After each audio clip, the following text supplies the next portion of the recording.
Rave ng PBB Club 2.0. Kabutihan ba ang lakas o ito rin ang pinakamalaking panganib niya? Disclaimer. Ang commentary na ito ay personal na pagsusuri batay sa mga ipinakitang eksena sa PBB Club 2.0, layunin nitong magbigay ng opinyon at diskusyon, hindi upang husgahan o suran ang sinuman. May mga housemate na pinapanood mo dahil maingay, may iba dahil palaban, at may ilan na hindi mo namamalayan, pero bigla ka nalang tinatamaan sa dibdib, si Rave ang huling uri. Hindi siya yung tipo na naghahanap ng spotlight, pero sa tuwing ipinapakita ang emosyon niya, parang napipilitin ang buong bahay ni Kuya na huminto at makinig, at doon nagsisimula ang pagiging kontrobersyal niya.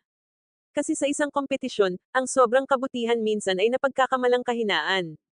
Malaki ang katawan ni Rave, tahimik ang kilos, at hindi takot ipakita ang luha. Sa normal na paningin ng reality TV, delikado yan, madaling sabihin ng iba na masyado siyang emosyonal, masyadong malambot, o hindi pang competitive, pero para sa akin, mali ang pagbasa na yan.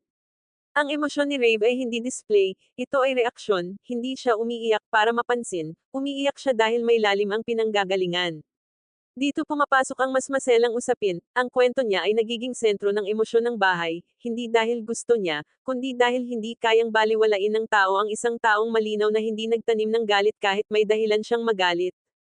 At dito nagiging mapanganib ang kabutihan niya. Kapag masyado kang mabuti, nagiging madali kang basahin, nagiging predictable, at sa larong may botohan, alliance, at survival, ang pagiging predictable ay pwedeng ikapahamak. Pero may isang bagay na hindi nakikita ng marami. Si Rave ay may tahimik na tibay, ang hindi paglaban, hindi laging pag-iwas, minsan ito ay pagpili, at ang pagpiling manatiling mahinahon sa gitna ng personal na sakit ay hindi kahinaan, kundi kontrol. Para sa akin, mas mahirap maging mabuti kapag may sugat ka, kaysa maging galit. Ang pagpapalaki sa kanya ng lola ang malinaw na ugat ng ganitong pag-uugali, makikita sa kilos niya ang respeto sa mas matanda, ang pasensya sa kapwa, at ang kakayahang umunawa kahit hindi siya nauunawaan, hindi ito strategy, ugali ito. Kontrobersyal pa rin ba siya? Oo, dahil may mga manonood na mas gusto ang palaban, ang may twist, ang may kontrabida arc, at si Rave ay tahasang kumukontra sa ganitong halmahan. Pero kung titingnan ang epekto niya sa loob ng bahay, malinaw na isa siyang emotional stabilizer, kapag may umiiyak, may naguguluhan, o may nabibigatan, natural na lumalapit ang mga tao sa kanya, hindi dahil may sagot siya sa lahat, kundi dahil marunong siyang makinig. At sa totoo lang, bihira yan sa isang reality show. Kung aabot siya sa dulo, hindi dahil sa drama, kundi dahil sa tiwala, at kung hindi man, lalabas pa rin siyang buo ang pagkatao, at yan ang mas mahalaga.